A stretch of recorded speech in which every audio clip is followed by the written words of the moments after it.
Approchez, mesdames et messieurs, approchez, n'ayez pas peur. Venez découvrir le mystère des clés publiques. Un sujet qui vous concerne tous et sur lequel mon devoir est de vous informer.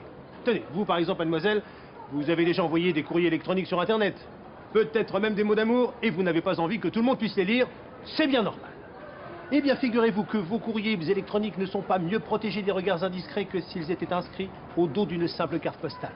À moins, bien sûr, d'envoyer vos messages sous une forme cryptée. Oh, impossible, direz-vous, trop compliqué? Eh bien, détrompez-vous. La cryptographie, il est vrai, est une science d'une complexité redoutable. Mais l'informatique la met maintenant à la portée de tous. Regardez.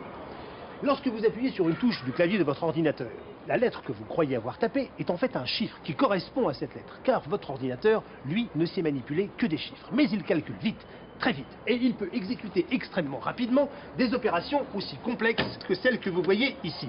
On appelle cela un algorithme. Vous n'y comprenez rien, bien évidemment, et moi non plus, je vous rassure. Mais nous pouvons aisément imaginer que si nous passons notre message à la moulinette de cet algorithme, nous obtiendrons un résultat totalement incompréhensible. Pour le décoder, il faudrait pouvoir faire la manœuvre inverse. Or, nous avons introduit dans cette suite d'opérations un chiffre secret que l'on appelle la clé. Et sans lui, sans cette clé secrète, impossible de faire le parcours à l'envers pour remonter jusqu'à votre message en clair. Astucieux, n'est-ce pas? Oui, malgré un petit inconvénient. Pour échanger des messages confidentiels, il faut aussi partager le secret d'une clé. C'est le principe de cryptographie symétrique. Et c'est pour contourner cette difficulté que messieurs Diffie et Hellman ont inventé dans le milieu des années 70 la cryptographie à clé publique.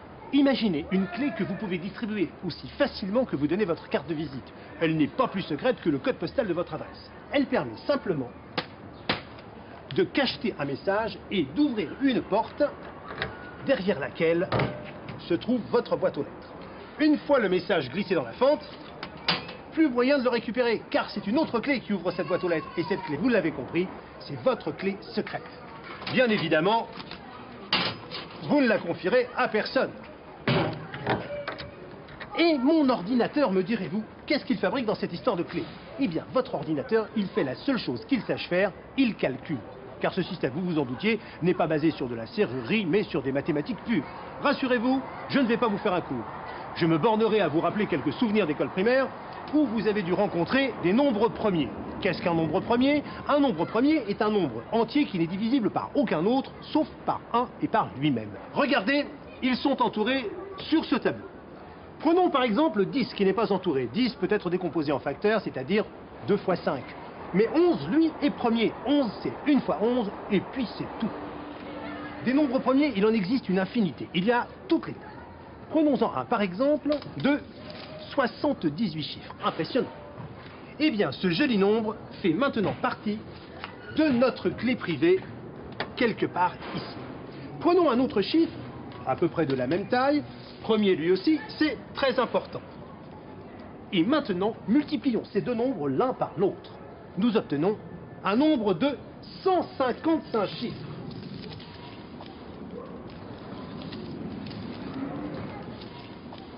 Ce nombre fait maintenant partie de notre clé publique.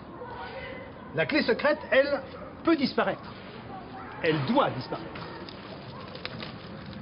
Et maintenant, bien malin qui, à partir de notre clé publique, pourra retrouver notre clé secrète.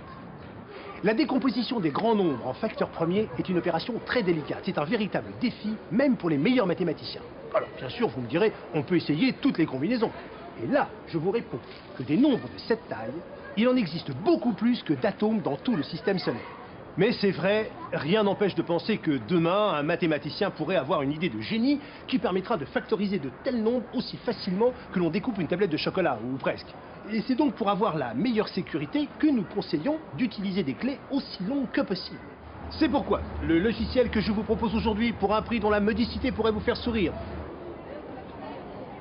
Oui, monsieur, vous désirez? Ah, je vois. Excusez-moi, cher public, d'interrompre mon exposé, mais la force publique s'interpose. Non, très bien, je ne résiste pas. La loi est dure, mais c'est la loi. Attention à ne pas vous mettre dans l'illégalité. En France, comme dans certains autres pays, l'utilisation et la vente de logiciels de cryptographie sont réglementées.